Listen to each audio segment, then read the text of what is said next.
Satnam, Namaste, my name is Nancy Zabani. Welcome to my podcast, which aims to present a compassionate perspective on the nature of human pain and suffering. I believe that adversity can lead to opportunity, growth, and expansion. And I also strongly believe that challenges are a call to awaken to something that we have not previously seen. Today, I'd like to discuss the topic of anger, specifically exploring how we can deal with our anger at the current state of the world. Well, how do I define anger? When I work with people, I teach them that anger is simply energy.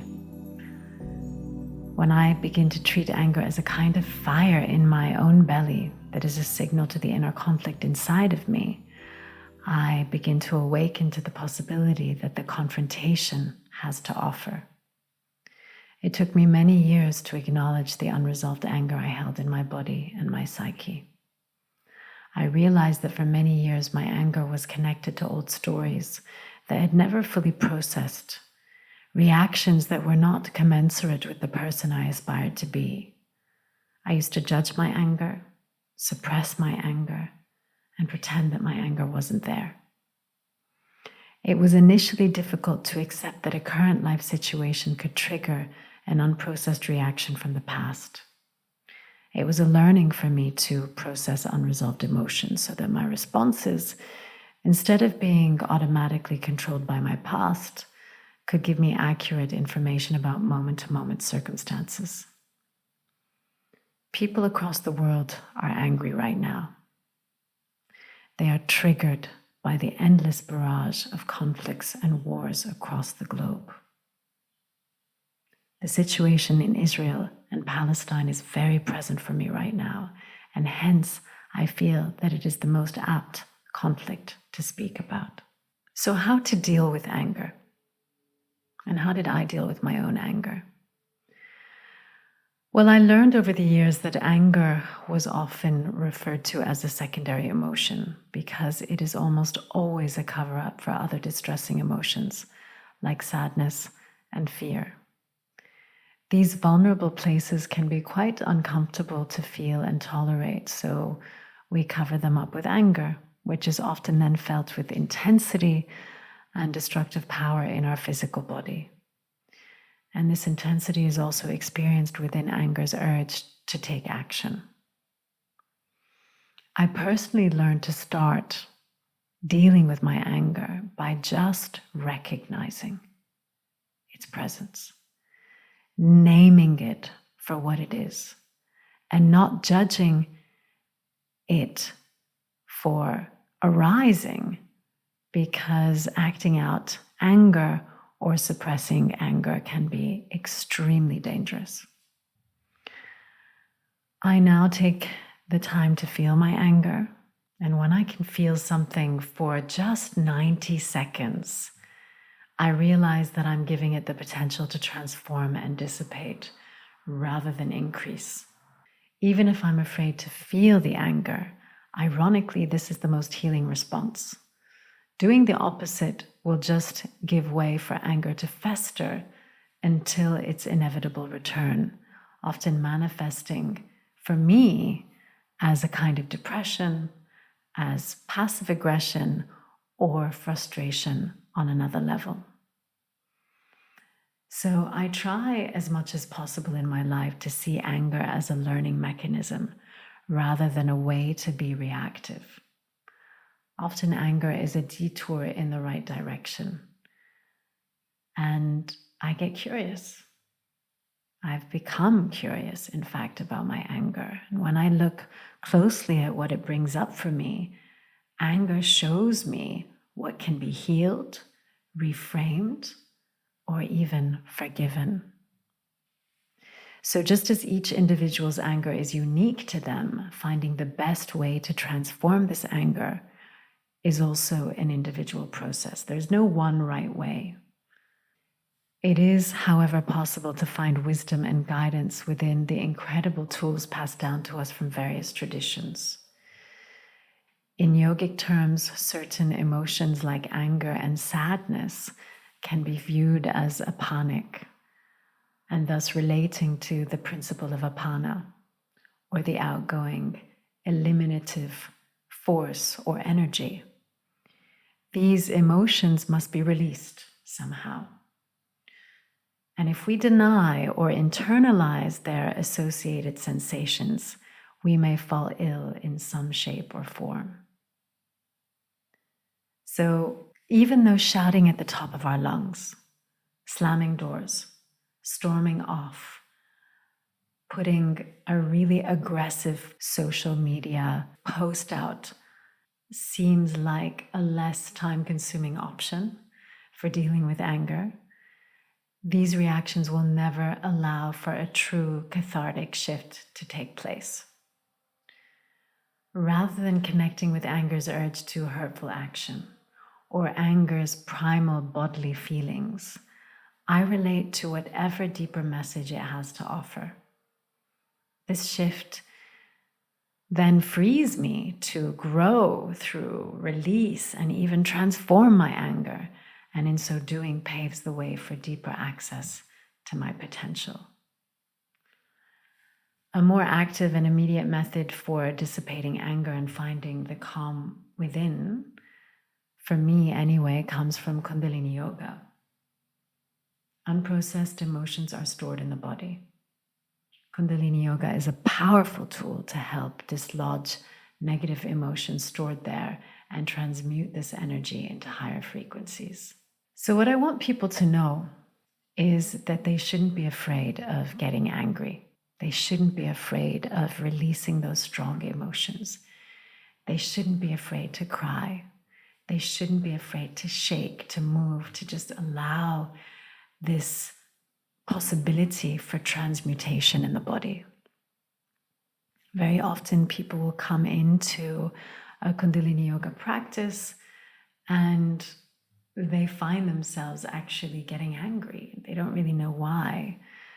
And other times they are blissful. Other times they're joyful. Other times people are crying. And it's because this practice is really taking you into a deep somatic experience, a place where you can't escape from whatever is held in your body, from the intelligence of what sits in your cells. So the first thing I say to people is don't judge yourself in the practice. Don't judge yourself as you're moving through these emotions. We all get angry. But it's important to learn to observe anger when it does arise and not be swept away with the ego-empowering, hateful, negative thoughts that anger can ignite. Kundalini Yoga is a great outlet to release anger before it can cause your body harm. Dance, walking in meditative ways, shaking the body, all of these physical practices, somatic practices, are giving your body permission to release. So deep somatic movement practices like Kundalini Yoga help us to master the art of regulating our emotions and expressing ourselves in assertive but not aggressive ways. There is a difference between assertive and aggressive. Meditation practice supports us in our efforts to listen deeply, to acknowledge feelings, and to pay attention to the messages that emerge. Meditation is essentially helping us to develop our capacity to bear witness to the strong emotions inside of us, to bear witness to the energy that sits inside of us, and to cleanse, to transmute, to release, to transform, to really see the energy for what it is, instead of over-identifying with the energy, instead of becoming the energy, instead of becoming the anger or becoming the sadness. When we begin to treat sadness and anger as energy, we can also begin to really experience them as a passing show, like something we're watching on film. And that is the art of the meditative mind and its potential. So there are many, for example, kriyas and meditations in the teachings of Kundalini Yoga targeted toward just simply addressing anger. And of course, yogic breathing, meditation, mantra techniques, mind wave, chanting techniques strengthen the nervous system and balance the glandular system. And since these two systems are key to the stress response, making them strong through proper breathing helps to break old patterns and forms a healthy stress response. One thing that I observe that is happening for so many people right now is that they are dysregulated. Their nervous systems are completely on high alert, hypervigilant. We are in the fight, flight, and freeze response. Many of us are fighting. Some of us are running away. Others are freezing. And freezing is a suppression that can lead to cold depression. And when we do not deal with the anger in a responsive way, in a way that is really coming from the lens of that seer, from the lens of that witness, when we are in the anger, when we believe that we are the anger, then we can really, really get stuck and we can really harm ourselves. And so for so many of us who are struggling right now, I really feel that it's important to encourage people to move, to breathe, to talk about how they feel, to recognize what it is that is going on inside of them, to take note moment to moment. What is it that I'm feeling? What is it that I'm feeling? Inquire, get curious, and to give yourself permission to upgrade, to refine, to step into that place of learning that the adversity, that the challenge, that the anger is inviting us to step into. How can we get beyond our anger and the deeply entrenched patterns of old trauma? So as a yogi, I believe that when we move from our separate identity to an identity where everything is inseparable, from the body, mind, ego to I am the field and the knower of awareness, this is the part of you that can be free. Very often I meditate on the sea, and I love to use the analogy of the sea. The waves on the surface are always changing, ever turbulent, up, down, sometimes smooth, sometimes choppy. But at the bottom of the sea, there is a stillness, and down there, your true identity, your true self is liberated and not expressing itself as an angry or traumatized body-mind experience. So I really believe that you can identify with the waves, or you can identify with the deep stillness at the bottom of the sea. It's a choice. It's an absolute choice. And there is a real invitation to find the stillness inside of you. Can I decide if something inside me can stop? Can I put down my weapons? Can I relinquish my projections? Can I let go of the yes buts? Can I keep digging inside myself to find a stillness? Lay down the guilt, lay down the shame, and lay down the anger. Can I dare to transmute this collective drama, this collective theater? And something deep, deep, deep inside me really believes that compassion knows no limits. One of my teachers once said, fall into the heart and don't let the heart fall. Can I dare to release the guilt, the rage and the confusion around suffering. Because tragedy has existed on our planet since humans existed. Wherever they exist, there is tragedy, there is conflict. This is a given. Is there a solution to the rehashing of these old stories, to this trauma of human tragedy, to this awakening of the suffering that has existed since the start of time? How can I, along with others, find a creative solution to this activation of rage, to this old memory which hasn't worked for thousands and thousands of years? I believe that we need to focus on our individual capacity to bring change rather than the systemic capacity to do so. A creative solution requires a lot of courage and a lot of vulnerability at the same time. And that solution demands of us a real exploration of context, of meaning, of relationships, and of old narratives that have endlessly repeated themselves. Together, it is possible to leverage each other's creativity for peace, for prosperity, for sustainability, for health, for joy, for happiness. Can we collectively harness our energy and bond? Can we awaken to that deep knowing inside of us, spiritually, emotionally? I believe central to this is the importance of conscious community or sangat, and it's important to keep tapping into the expanded version of ourselves fed by like-minded souls, otherwise known as conscious community.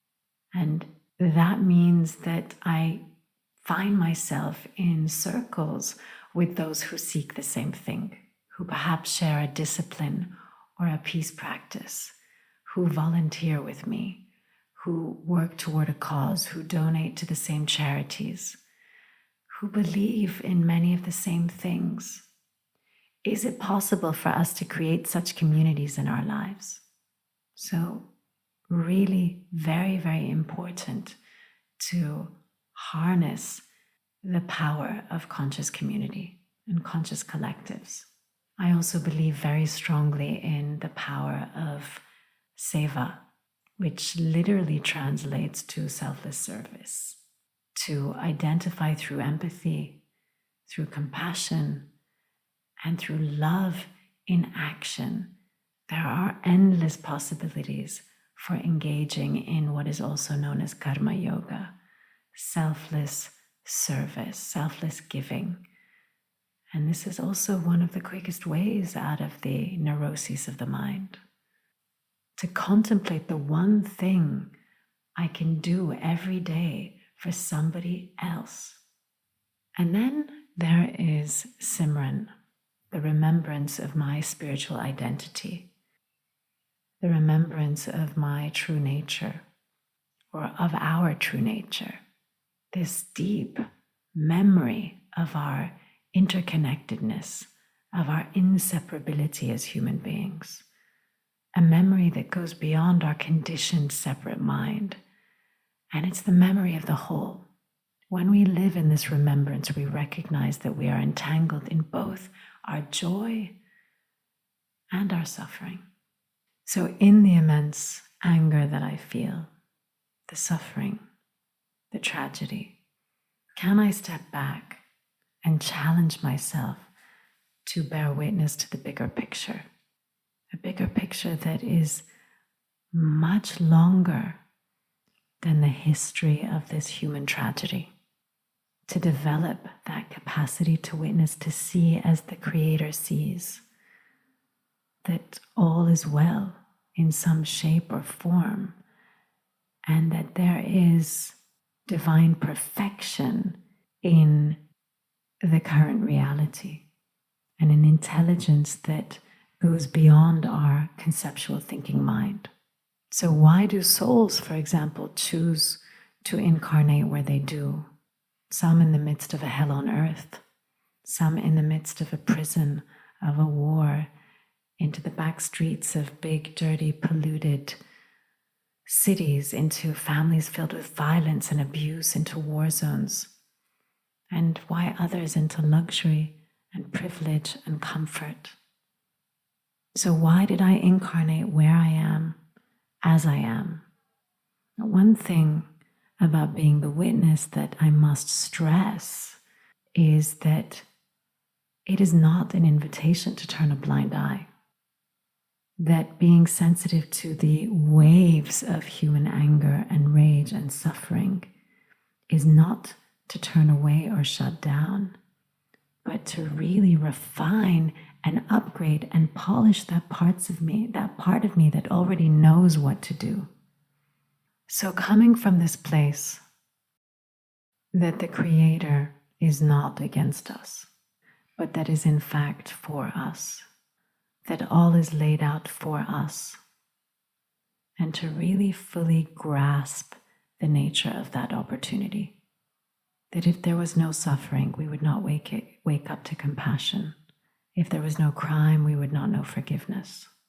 If there was no fear, we would not experience faith. And it is through injustice that we come to know justice, and through pain that we come to know love and prayers. There's something here to really take a look at, which is that our spirit is so vast, yet we do not tap into it. What if we were to approach our lives in such a way that we were in fact born here in this time, in this place for a reason? But of course, our mind will always bring some level of corruption to that interpretation. What if we were to invite this idea that we have actually come to serve something greater beyond our personal, petty, selfish gains and losses, beyond our hypnotic gaze on the social media, on the news, on the propaganda machine? I believe that anger, pain, and love sit in the same house, and that as a yogi, we are much more than all of this, that our spirit is vast, and yet we do not tap into it. We're born here in this time, in this place, for a reason. But our mind brings so much corruption with its interpretations that we are all here to serve something much, much greater than us. Yoga literally means to yoke the mind, the body, and the spirit, to bring that union and the awareness of that union into every aspect of our life, to recognize the interconnectedness of all, to embrace this idea that what happens in one part of the world is happening to me. What happens to another human being, the suffering of another human being, is actually something that is happening to me, that we are not separate from it. And so what if we came here to serve something greater, beyond our petty, personal, selfish gains and losses, beyond our hypnotic trance, beyond the distorted illusion of living a life that keeps us separate, beyond that hypnotic gaze of endless scrolling and social media, and asking ourselves the question, why does this affect me? Is it because I'm called to act? Does it affect me also to expose something inside of me, to teach me something about myself, to help me understand my inner programming? So when we look at, when we feel, when we listen to the anger, the pain, the suffering, the stories, the agonies, the grief, the destruction, it becomes really, really hard to understand through compassion. And it seems impossible to embrace that interconnectedness and to recognize the other as you. And also unimaginable, how do I keep faith in all of this? How do I allow that there is actually a way out of this chaos? I'm angry, and it's understandable. It has value. It has meaning. It has power. It's a potential catalyst for change. I'm angry because I care. And that must transform into some level or some kind of action. Otherwise, a lot of problems come with anger. Anger can eclipse. It can make us blind. It is hypnotizing, and it can often burn through anything that stands in its way. So what can I create with that anger? What can I create with the fire that anger brings up inside of me? An ideal situation would be to really take that fire, that energy, that anger into action, but responsive action, because in reaction, we feed the flames of hopelessness. In reaction, we expose our helplessness. In reaction, we can often lock ourselves in to the same prison that we're trying to escape from. And how to remain compassionate, how to feel through that burning energy, and how to stay connected to the pain behind the anger. An ideal situation would be to really take that fire, that energy, that anger into action, but responsive action, because in reaction, we feed the flames of hopelessness. In reaction, we expose our helplessness. In reaction, we can often lock ourselves in to the same prison that we're trying to escape from. And how to remain compassionate, how to feel through that burning energy, and how to stay connected to the pain behind the anger. So when we do not process our own pain, when we do not process that anger, the mind corrupts the heart's true nature. And the mind will constantly ask the question, why? Why? Why this situation? Why me? Why now? And inevitably, it will produce an endless barrage of false answers. And those false answers will lead us down a rabbit hole of reaction, obscuring truth, and subsequently light, and the darkness becomes a self-induced blindness. And so what I say to people around this particular question of why is, can you move from why to what? Not why me, but instead, what would this situation have me see? What would this situation have me do? What can I do with my own hands? Not what should I or others do, and how different that is, how empowering that is. And for each of us, that action will be different. Somebody might be a gifted poet and write a poem. Someone might be talented in the art of communicating and therefore write or find themselves running podcasts. Somebody else may use their voice in different ways. Perhaps your talent is to create inspiring music. Whatever it is, focus on you, or focus on the I as opposed to why. Why is very much pushing the blame, pushing the responsibility, pushing the accountability onto the other. So when we are able to move from what others should do and into what I can do with my own hands right now, something shifts. So we can move from anger to service. We can take that fire in the belly and use it to warm our hearts. And really imagine that. What does that actually mean? For the heart to be melted from its frozen paralysis, or for the cup of the heart to become full and abundant and overflowing. So to get to that place, the most important thing is to avoid dissociating from the pain. And dissociation is such a common response to pain.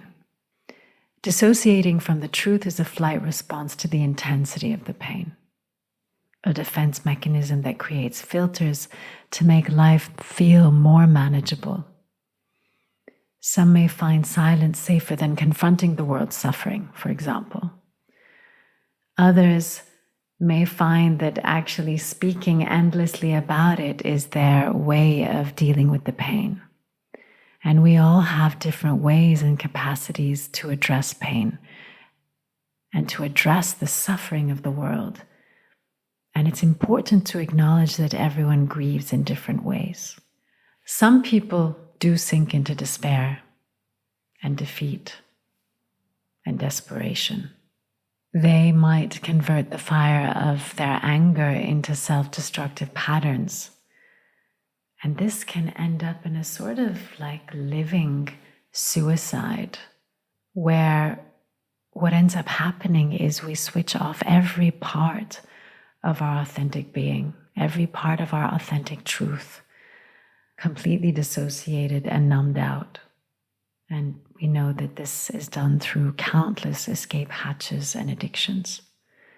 And by the way, anger and pain are addictive. They're addictive. Having a specific or a particular pattern on autopilot is highly addictive. And it's a comfortable place that the mind recognizes.